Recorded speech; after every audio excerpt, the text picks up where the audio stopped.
ما تاخدش افكار رواياتك من روايات، خدها من الاساطير. والحقيقه عزيزي الكاتب ان مش انا وانت بس اللي بنعمل كده، دي حتى كاتبة هاري بوتر كانت بتعمل كده. خليني اكلمك النهارده عن اسطوره هانكو سان. الاسطوره دي بتتكلم عن روح بنت صغيره بتسكن دورات المياه الخاصه بالبنات في المدرسه الابتدائيه. المفروض ان هي بتبتدي زي احمر يعني، وعندها وجه شاحب، ودي تبقى روح طالبا انتحرت بسبب التنمر.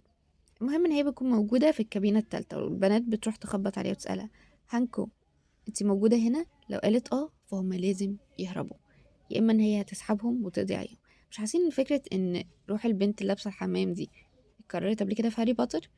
عزيزي الكاتب بقى، انا وانت خلينا نعمل شوية برين ستورمينج، بس المرة دي عن اسطورة هاكيكو. اسطورة هاكيكو بتتكلم عن بنت المفروض ان هي كانت خجولة ومتحفظة، بس كانت بتتعرض لمضايقات كتير جدا من زميلاتها في المدرسة، وسوء معاملة كمان من والديها. هي كانت خجولة منطوية عشان كانت بتعاني من تشوه معين في جسدها.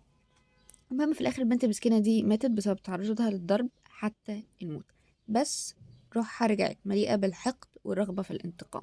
فماذا لو ان احنا استخدمنا الفكره دي في الروايه بتاعتنا، ان الروح بتاعتها بتلبس التلاميذ الضعفاء وبتساعدهم ينتقموا من الناس اللي بيتنمروا عليهم. بس هي مش بتلبسهم كده خلاص، لا، ده بيكون في طقوس معينه ان الطلبه الضعيفه دي بتعملها، بيستدعوها بيها عشان هي تستخدمهم في الانتقام ليهم. فاحكي لي بقى عزيزي كده، لو انت هتستخدم اسطورة من الاتنين دول في الرواية بتاعتك، هتستخدمها ازاي؟